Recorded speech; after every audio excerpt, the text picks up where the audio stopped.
friends, welcome back to my channel. Sass here. Child, I'm here for another recap of Love After Lockup. Child, I ain't gonna keep y'all. Child, let's start off with Ashley and Travis. So we know what Ashley's secret is, honey. We know what she was afraid to tell Travis. Y'all, she broke her than a joke, honey. She don't have 2 pennies to rub together. Now, instead of Ashley telling Travis, look, okay, you know the panorama was going on and everybody was hit. Big businesses, small businesses, my business, see, it got hit. And it got hit hard, okay? But no, Ashley couldn't do that. Ashley out here making it seem like that she living life high on the hog. Now, Ashley, instead of you buying him a metal detector, you should have been getting him a job application. See, that's what you should have did. You out here buying this man a metal detector.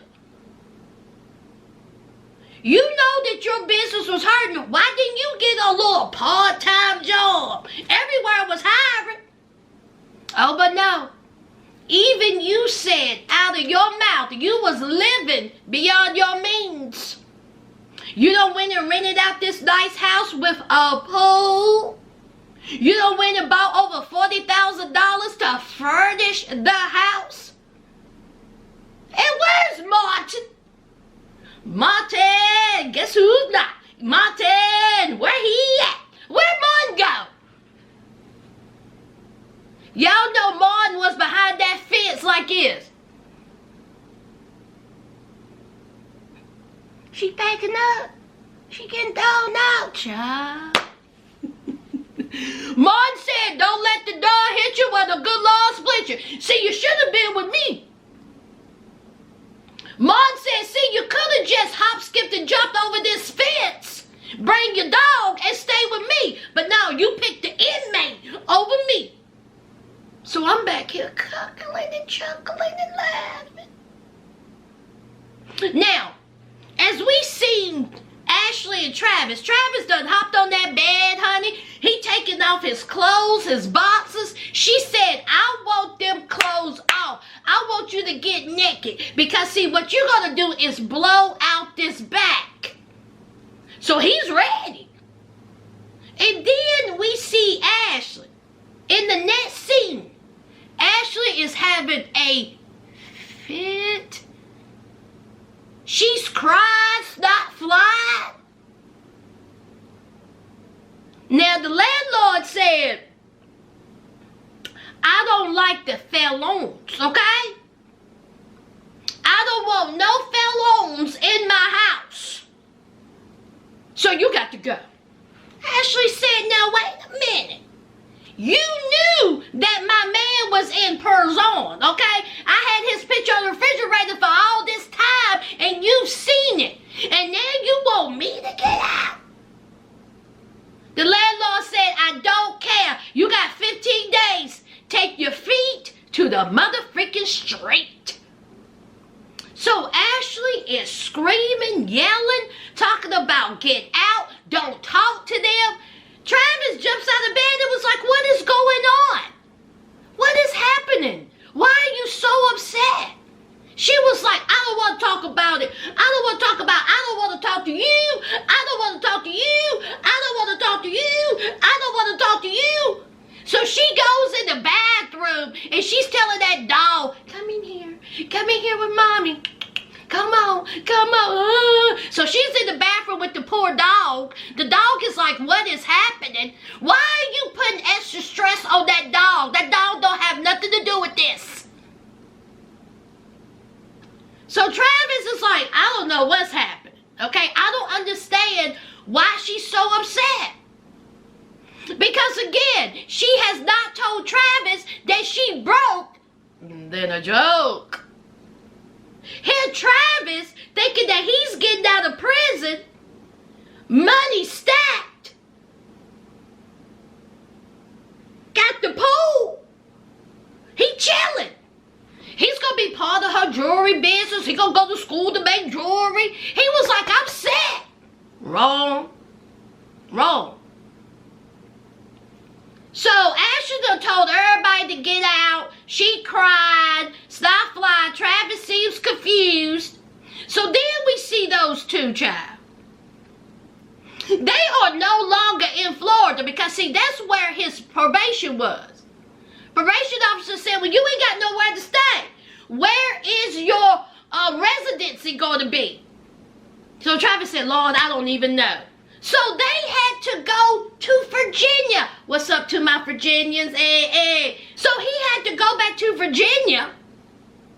She said that she had to sell everything. Everything. She had to sell the furniture, the spoons, the forks, her Fisher-Price safe, honey, her clothing, her hats, her shoes.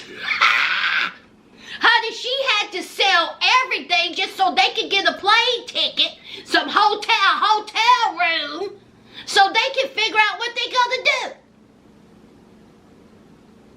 Now, she said that she sold $40,000 worth of furniture and only got $2,500 back. Ooh. Honey, the landlord wasn't playing. See, I want to hear what the landlord got to say because, honey, that seems a little rushed. The landlord said, I want you out.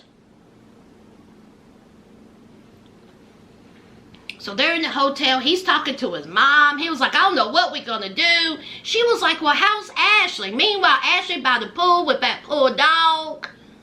Ashley seemed like she was a little tipsy. And so here comes Travis trying to talk to her. And Ashley was all about, she was like, look, okay, I don't even want to talk about I'm broke. You're not helping me. I just want to get my tatas in this pool. She was like, look at these tatas. Get in the pool with me. He was like, man, we got to figure this out. I ain't working. You ain't working. What are we going to do? Meanwhile, Ashley in the confessional, honey, cried. She was like, I don't know what I'm gonna do because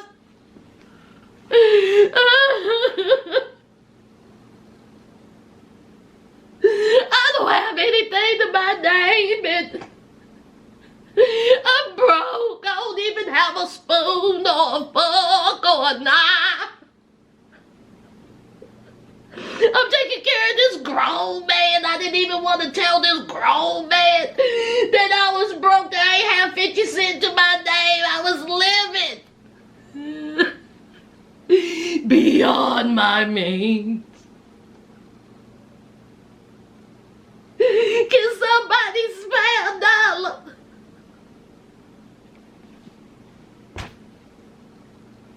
$1? Now look, I'm not laughing at this woman's poorness. But Ashley, if you knew that you was having hard times, then honey, you should have thought about this ahead of time, child. Now you're up in the hotel, cry. And then here's Travis. They get into this argument. And then Travis is like, listen, I ain't working, you ain't working. We gotta figure this out. We can't stay in this hotel forever. He said, listen, when I got out of prison, I thought that I could chill for a little bit. And I said, there you go. There you go, Ashley.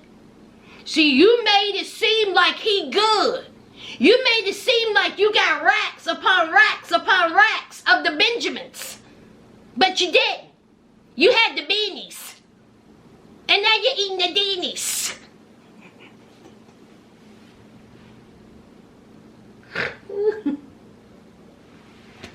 Child, they gonna have to do something. Figure it out. It's time for y'all to get a J-O-B spells job.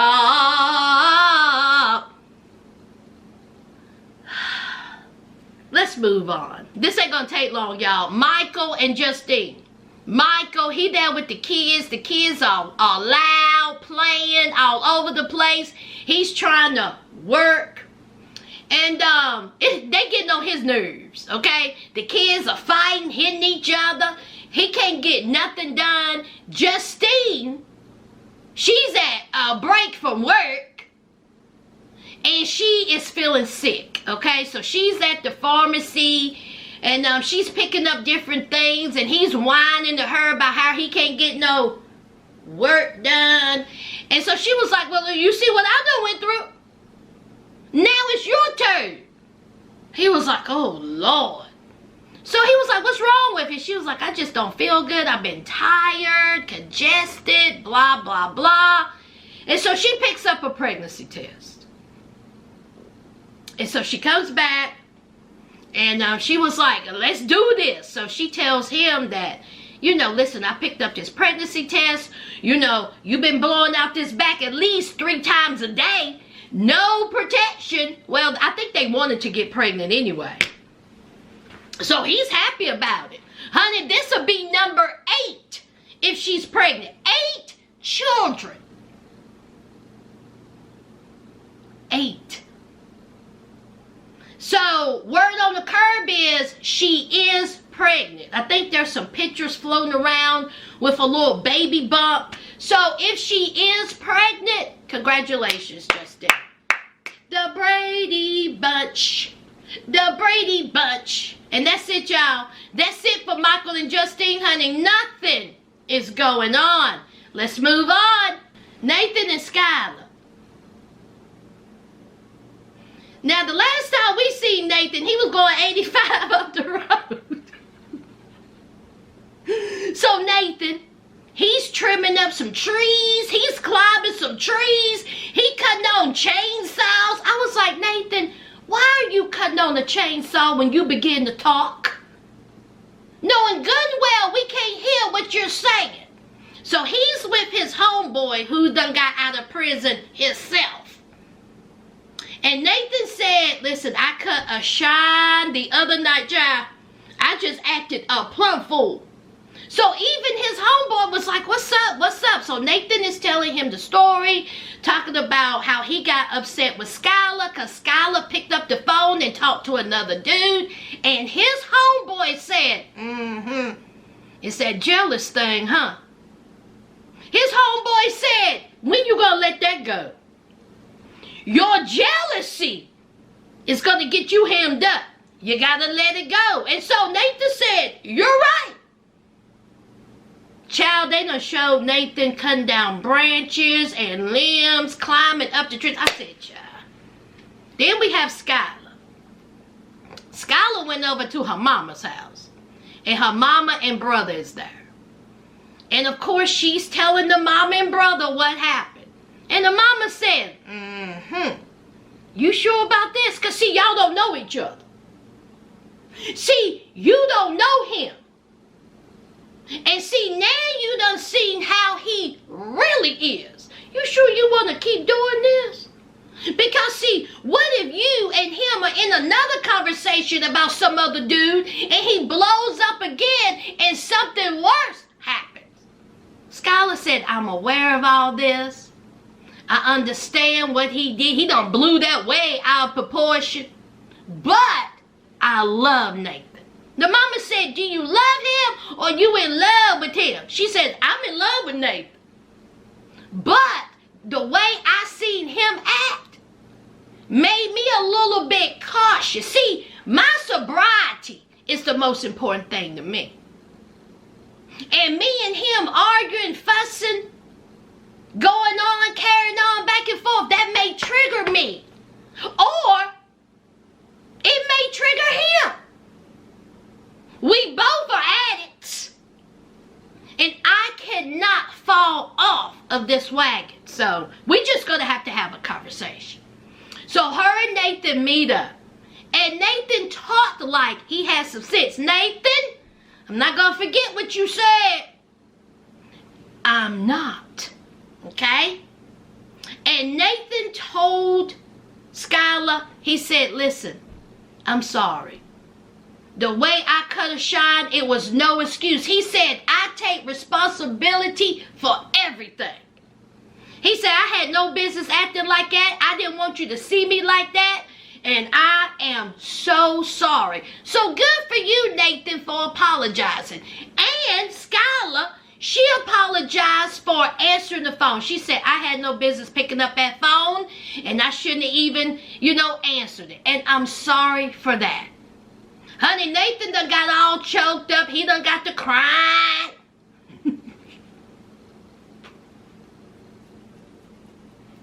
Nathan and Skyler are good for right now, y'all. They kissy, kissy, huggy, huggy. Let's move on. Monique and Derek. Listen, Derek broke it down on who was following them for this chase. Derek said that while he was locked up, he carried on with a correctional officer. Not at the prison he was in, but a correctional officer was at a prison his brother was in, and his brother hooked it up. So the correctional officer, in her mind, was having a full-blown relationship with Derek. Now, Derek said they was kicking it, they was talking, everything was cool. It wasn't really like that, okay, but it was something to pass time. So, he said that when he seen that vehicle, he knew it was her, okay, because they had in-depth conversations. He seen her, and he knew it was her. Hey, Derek. So, he know full well who the person was. So, he calls her, and he was like, listen, how you doing? You know who this is? And they done got their voice distorted because, honey, Miss Correctional Officer ain't trying to lose her job. We already know, looking at this show, that once you start with an inmate, your job is gone, okay? So he was like, was that you that was following us last night? She said, could be. He said, that was you, wasn't it? Could be. I didn't say I was driving, but could be. He was like, why were you chasing me? Is there something you need to ask me? Were you trying to hurt me? Is that what you was trying to do? So Miss Correctional Officer was like, listen, you misled me. I was thinking that me and you had something, but you misled me, and you don't do that. No, you don't do that. And so Derek said, well, you know what it was? You knew exactly what this was. And then Derek, his words, don't be putting this on me, not mine, it's his words. He said that this Miss Correctional Officer is ghetto and hood. Ain't no telling what she gonna do. He said she may be dangerous. Derek, if you feel like that this woman is dangerous and may hurt you, why are you putting everybody else's life in jeopardy because you ain't man enough to say who she was? You got Monique crying in the front seat. You got the cameraman in the front seat. You got the producer behind you. Y'all going 95 down the highway. And you knew exactly who it was. Talk about she may hurt you. Child, if she really wanted to hurt you, she would have. So he was like, how did you know where I was at? She said, don't worry about it. He said, how did you know where I was? She said, don't worry about it. Just know I was there.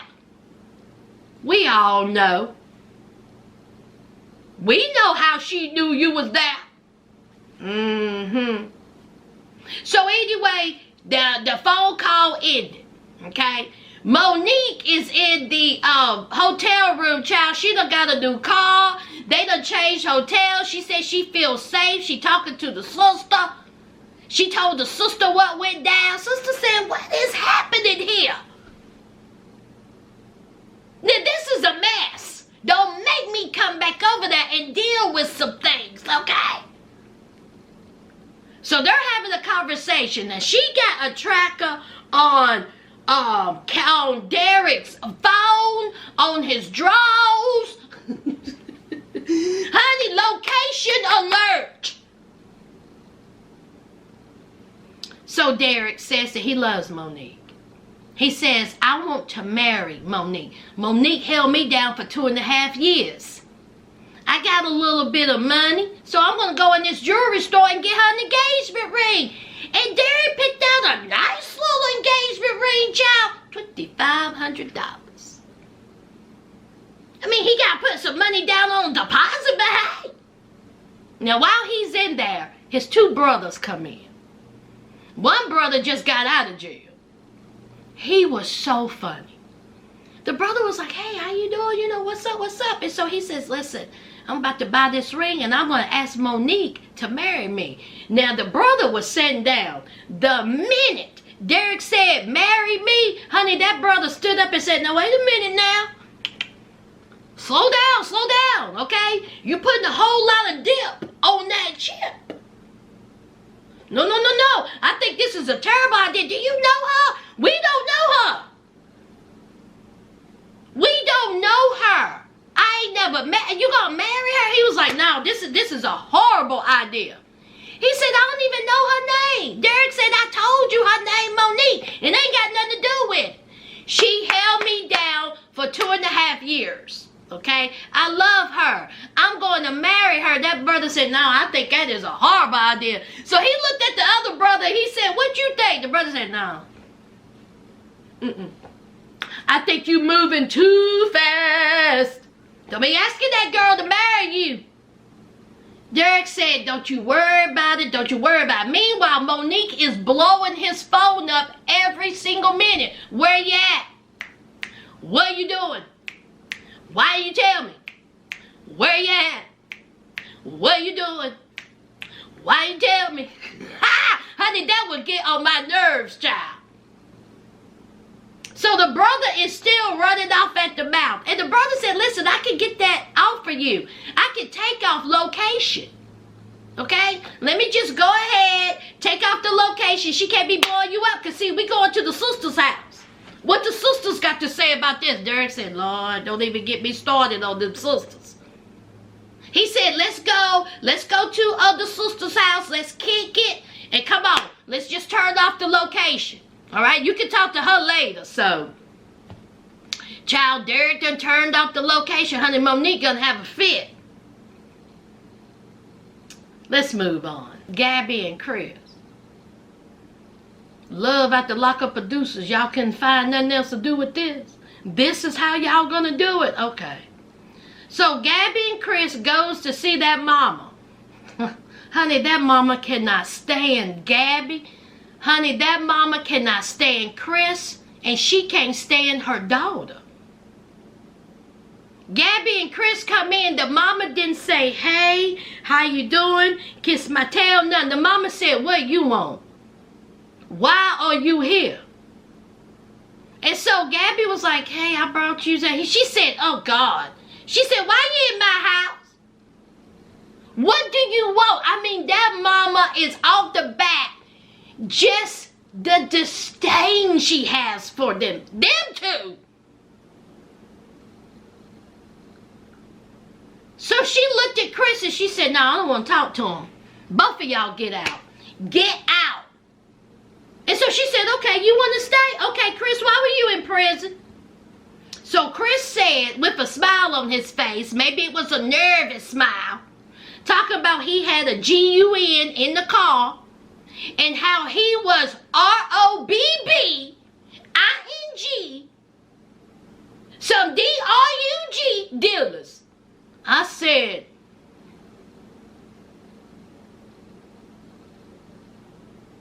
she said, that's what got you 7 years. He said, well, it got me 5. But see, I had some fed time. See, time add up. So she was like, I mean, you could just feel the oh my God, she can't stand them, okay? Them. Miss Gabby's mom, do you like your daughter? Jeez. So Gabby is sitting over there in the cut, okay, looking real foolish. And so the mama said, this who you want? This who you married to? Y'all married? Y'all need to go ahead and get a divorce. Y'all need to go ahead and get a divorce. Okay? And so Chris is like, I can't get nothing to eat.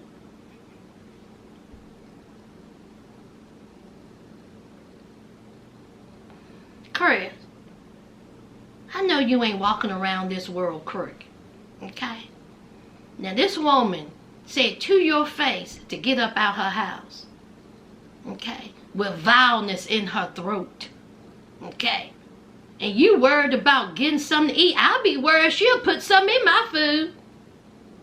I'll be worried she'll try to take me out. She said, you already done had some mango. That's all you're getting. Get out. So she done told Gabby and Chris to take their feet to the street. Then we get an update 3 months later. Now, y'all, this is the backstory, okay?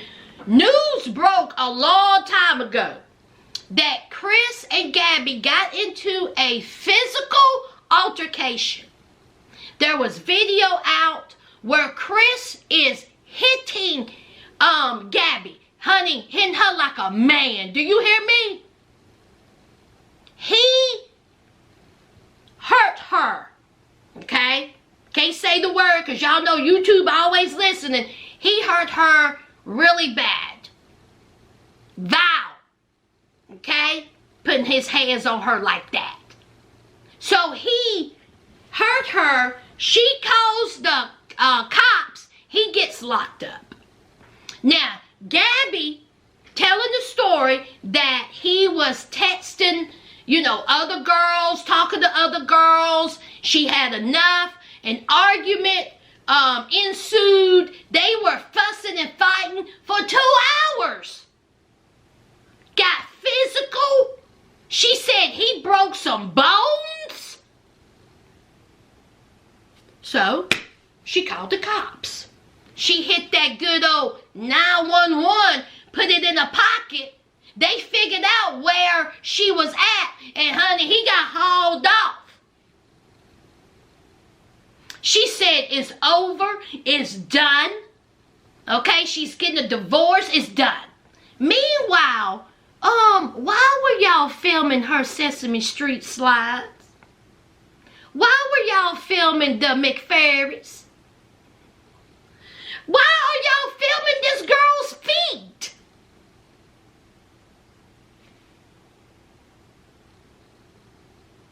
Hello? I didn't care what was on. Why are you filming that? Anyway, Gabby and Chris are no longer together. Is that it for Gabby? Is that all we're going to see for Gabby? Ciao. Love at the Lockup producers. 3 months went by. Why didn't y'all show that footage? You film everything else?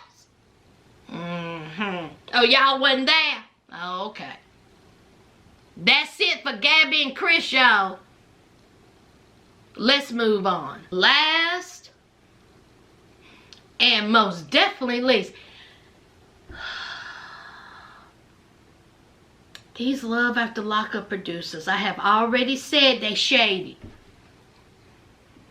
This proves that they don't like y'all.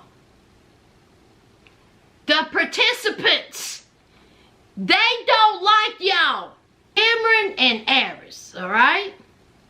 Now it's time for Cameron to meet Aris's daughter.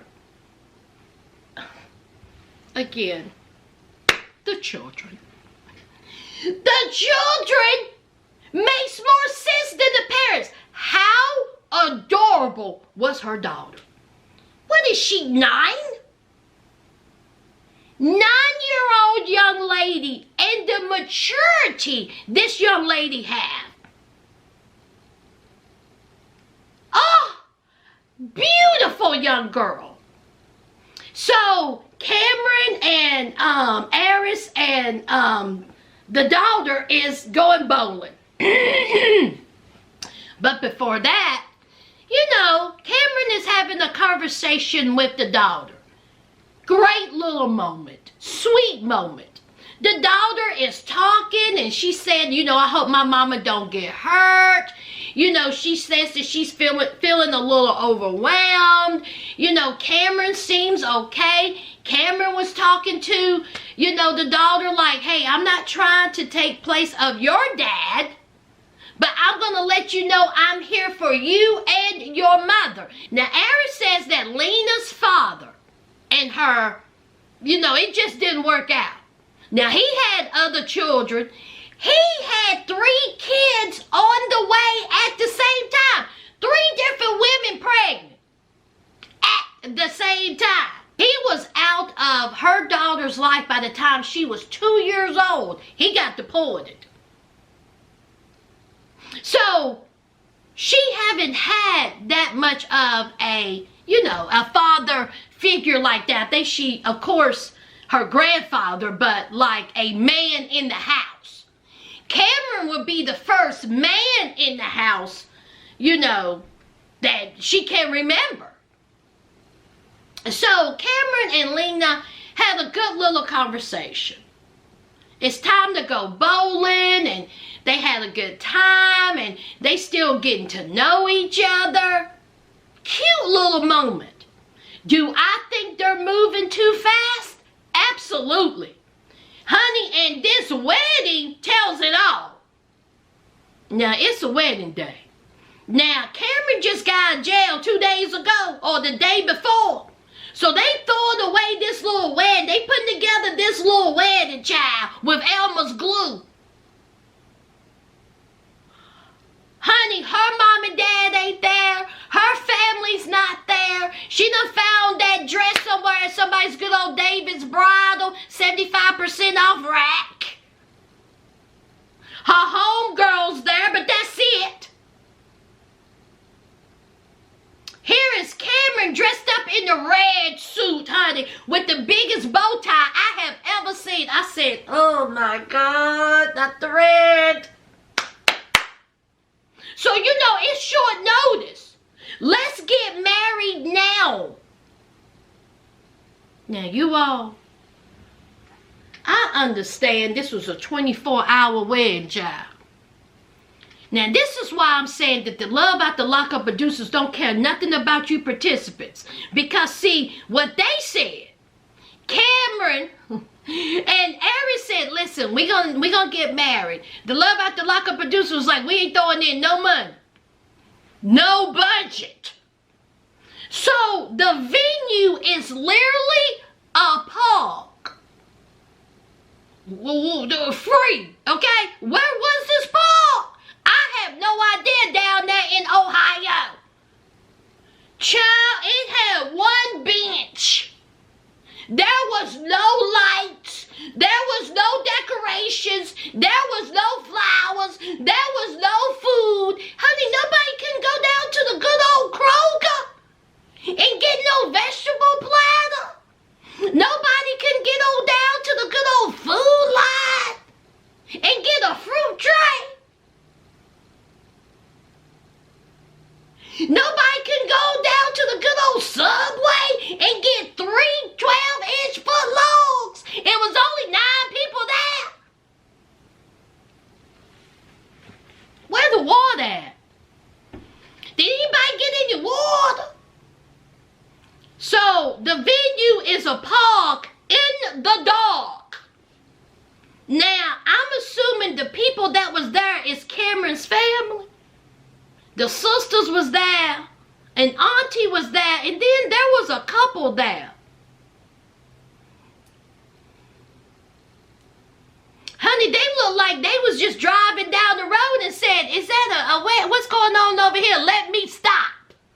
Honey, they had on t-shirts, and one dude that was there, he looked like he was hot. Like he just walked in from the highway. So Cameron, here he is with his bright red suit on. Here is Aris, okay, coming in with her daughter from the parking lot. Literally, she walked down from the parking lot to the sidewalk to this venue. Some woman is doing the officiating. Oh my God. Y'all, when I tell you this was a hot mess, and we have seen many weddings, this one, low budget, no budget, let's just get to this park in the dark and get up out of here. So, So here is Cameron talking about, I'm not going to write down no vows. I'm a rapper. Straight from the dome. Okay? Don't be playing with me. And honey, we can tell that it came straight from the dome. Cameron, what were you talking about? Cameron, what was you talking? What in the world was this nursery rhyme vows that you done put up? I'm saying that.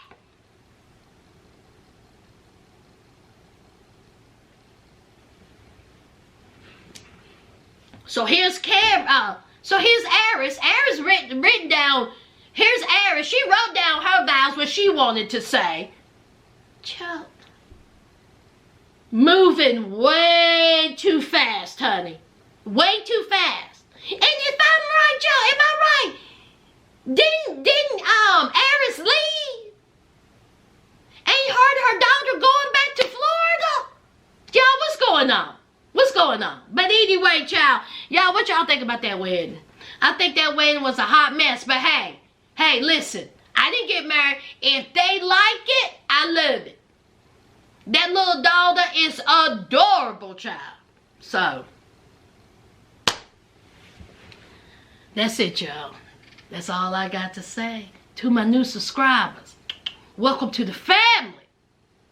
And y'all know what to do. Don't forget to hit that like, comment, and subscribe. And until next time, friends. Bye.